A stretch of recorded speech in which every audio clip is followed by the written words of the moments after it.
I travel just to eat.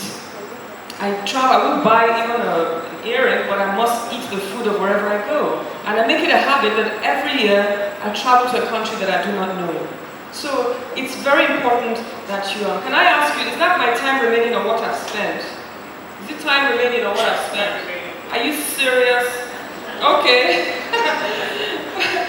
A lot of what we've done is that we've created collaboration. We believe that you can collaborate. We have to collaborate because the value chain of tourism touches every sector.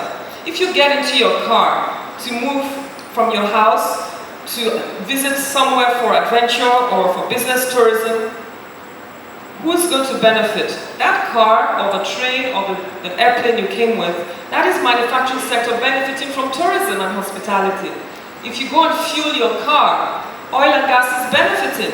I spent 3 years in oil and gas, and every day I'm just abusing them and saying, you guys are beneficiaries of the hospitality industry, yet you don't give, you don't support what we do. Even the banks, hotel management, tour operators, travel agents, you need to have access to funds to be able to expand your business. So we continue to reach out to people like the bankers who are supposed to give support to the industry. Now, talking about employment, I mentioned earlier that hospitality and tourism is the greatest employer of labor in the world today. 1 in every 11 people who are employees are tourism related and hospitality related. In Nigeria, for example, I'm very happy that there's some of you here. I hope the interactive session will have time to talk more. You find that in Nigeria we have 11,000 hotels.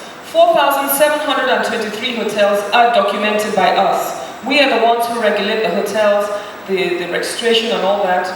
But out of that, 11,000 are hotels. Imagine the jobs they are creating in the system, skilled and unskilled labor. Then we have about 13,000 restaurants in Nigeria. We're not even counting bookers and canteens and side roads. 30,000 restaurants. You realize that we do have a major contribution to the economy of Nigeria and of the whole world. Just to talk about success stories. When you talk about hospitality and tourism, tourism is everything. Nollywood in Nigeria is a major contributor to employment. To date, Nollywood has employed over 2 million youth like you, young people. And we have to, I don't know if there's anybody from Nollywood here. Is there anybody from Nollywood here? We have to give them a round of applause, please. Nollywood has organically, on their own, by their own hard work, and with passion, like you said. If you don't have passion, you don't go anywhere. With passion, they have exported Nigerian culture all over the world. Just for you to see what the music, the same thing. People celebrate Nigerian musicians today. Who would have thought that within the past 10 years, such success stories would be there? So we do have success stories. We also have success in business tourism. People are trooping into Nigeria every day. And I am a personal witness of that because we work with the embassies. Every embassy comes to my office. We like what you're doing. Can we follow you to this carnival? Can we follow you to this festival? We have amazing festivals in Nigeria. All the festivals in various parts of Nigeria are unique to us. There's one particular festival, which is your Shogo, the Shango Festival. I don't know anybody who's from Oyo State. The Shango Festival is one of the oldest festivals in Nigeria. It's from Oyo State, the southwestern part of Nigeria. It is celebrated in over 43 countries in the world today. People who are not Nigerians celebrate our culture as if they're Nigerians. So that's just to show you. Now, inclusive growth is what tourism gives. Distribution of wealth. There's also tourism and citizen diplomacy. We have conferences and new alliances and things like that. And it empowers the grassroots, empowers the community, and empowers the youth. You don't need that much expertise. He's told you his graduation and the time he spent. And these are some of the sites. As I'm talking, you can just flip through. I've traveled around the whole of Nigeria, visiting the various tourism sites and the cultures that we have. We also have investment opportunities and all that. If you look at countries like Gambia, Gambia is contributing about 17.7% to the global GDP, Egypt 13%, South Africa is about 9.8%. Countries like Kenya are doing about 12%. Brazil is doing 9.6%, Cuba 11.2%, and Nigeria about 4%, just a little under 5%. You're laughing.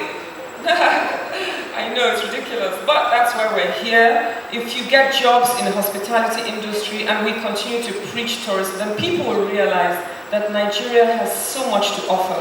We are 172 or 3 million people. Imagine if 20 million people go around Nigeria to visit different parts of Nigeria. That will give you a potential of about $4 billion US dollars. If 20 million Nigerians spend about 2,000 per capita income on tourism-related and hospitality activities, we'll be generating a revenue of $4 billion US dollars. That is not small money. So we must take our commitment to hospitality very, very passionately. And remember that each and every one of you, you're representing Nigeria. You all are ambassadors of this country. Whether you're in this state or in that state, you must always speak well of Nigeria, promote Nigeria, talk about how beautiful Nigeria is. And on that note, I'd like to say thank you very much.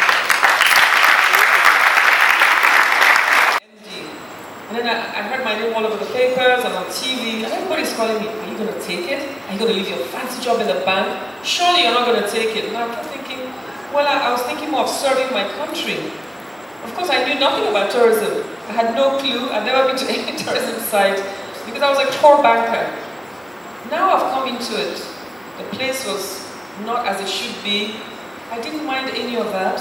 I've made it so beautiful now. You can see about 5 of my directors are on this trip with me. Everybody wants to be on my seat now because I've tenaciously stuck onto it. And you have to be very, very, very, resilient. That is one of the best attitudes that Nigerians are known for. We are known as the happiest people in the world, especially Lagosians. No matter rain, shine, you're in a ditch, we're smiling. That is why there's no revolution here.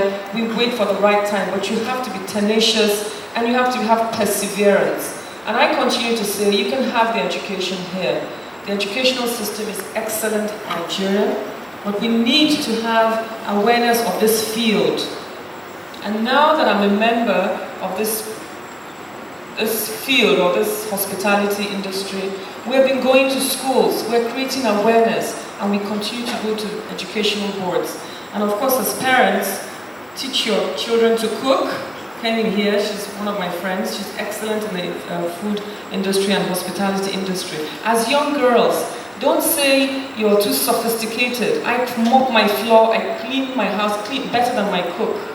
You must be domesticated, that's where it starts. If somebody visits you and sees how good you are, you don't know how they can link you up and connect you to education on this field. Thank you. Wonderful.